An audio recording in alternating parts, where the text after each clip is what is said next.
Hello family, welcome to my blog channel. তো আজ যাচ্ছি এক্সাম দিতে, বাস পাইনি, তো অটো করে যাব দেবগ্রাম, সেখান থেকে যাব ধুবুলিয়া। সকাল সকাল বেরিয়ে পড়েছি এক্সাম দেওয়ার জন্য। অটোতে করে যাচ্ছি আজ। বাসে আর অটোতে একই ভাড়া, কিন্তু অটোতে খুবই ঝাঁকুনি, এর থেকে বাস আমার মনে হয় বেটার। যাই হোক, চলে এলাম আকন্দবেড়িয়া নিমতলা মোড়। এরপরে ওয়েদার দেখতে পাবে, খুবই সুন্দর ওয়েদার ছিল সেদিনকে। আর আশেপাশে এখন তো পাটের সিজন, তো চারিদিকে দেখতে পাবে পাট মেলা রয়েছে, পাটকাঠি সাজানো রয়েছে, খুবই সুন্দর দৃশ্য। ছোটোবেলার সেই পাটকাঠি নিয়ে খেলা করার দৃশ্যগুলো সে সবার মনে আছে। পাটকাঠি দিয়ে পিটুলি দিয়ে গাড়ি বানানো, এগুলো ভোলার নয়। যাই হোক, চলে এলাম হিজুলি মোড়। এখান দিয়ে মাটিয়ারি যাওয়া যায়, যেখানে আমার কলেজ, মাটিয়ারি ডিএড কলেজ। তো আজ তো কলেজ যাচ্ছি না, আজ যাব ধুবুলিয়া এক্সাম দিতে। এটা এসে গেলাম আশাছিয়া। এখান দিয়ে কালীগঞ্জ মোড়ও যেতে পারবেন। দেখছো কেমন সুন্দর করে পাটগুলো মেলে রেখেছে চারিদিকে, কত সুন্দর তাই না? চারিদিকে পাটকাঠি আর পাট মেলা সুন্দর করে, আমার তো খুবই ভালো লাগছিল দেখে। দেখো কেমন সুন্দর রাস্তার দুধারে মেলে রেখেছে, আর আশেপাশের ছোট খালবিলগুলোতে আরও পাট জাগ দেওয়া রয়েছে। যাই হোক, আমরা এই প্রকৃতির সৌন্দর্য দেখতে দেখতে এগিয়ে যাই আরও। এই হচ্ছে আমাদের ওখানকার বাস। অনেক আছে, কিন্তু দুর্ভাগ্যবশত আমি মিস করে গেছি।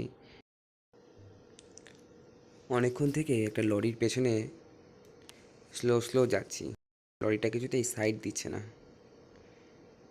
কোনো রকমে কাটিয়ে আমরা শেষ পর্যন্ত সাইড নিই এবং পৌঁছে যাই কাটুয়া মোড় বা দেবগ্রাম মোড়। এখান থেকে এবার ট্রেন ধরবো, তো দেবগ্রাম স্টেশন যাব। টিএফটো যাওয়ার যে রাস্তাটা আছে সেই রাস্তা ধরে আমি স্টেশনটা যাব। রেলগেট হয়ে লাইন ধরে স্টেশনে উঠব। এই চলে এসেছি রেলগেটের কাছে। এবার লাইন ধরে, এ পাশটায় ট্রেন আসে না, তো এদিক দিয়ে প্রায়শই মানুষজন যাওয়া আসা করে।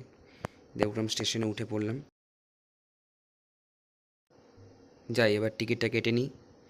চলো এইবার ট্রেনে উঠে পড়েছি। দেখতেই পাচ্ছ তোমরা, বাইরের ওয়েদারটা দেখবে শুধু ট্রেন থেকে, এত সুন্দর মেঘগুলো লাগছিল, অসাধারণ। এখানেও কিন্তু পাট মেলা আছে, তোমরা ভালো করে দেখলে বুঝতে পারবে। লাইনের ধারে ধারেও পাট মেলে রেখে দিয়েছে অনেকে। ধুবুলিয়া স্টেশনে নেমে গেছি। ট্রেন থেকে নেমে আবার এখানে টোটো করে যেতে হবে স্কুলে। চলো যাওয়া যাক স্কুলের দিকে, যে স্কুলে আমার এক্সাম পড়েছে। আজকে যদিও লাস্ট এক্সাম। চলে এসেছি স্কুলের কাছে, ধুবুলিয়া সুভাষচন্দ্র বালিকা বিদ্যালয়। এক্সাম শেষে আমার যে সকল ডিএড কলেজের বোন দিদিরা আছে, তারা আমাকে রাখি পরিয়ে দিয়েছে।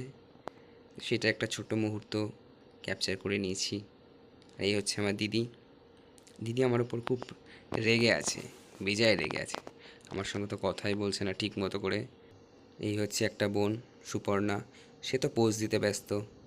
দিদির আর আমার ঝগড়া হয়েছে, সে পোজ দিচ্ছে। কী আর বলবো, বোন বলে কথা।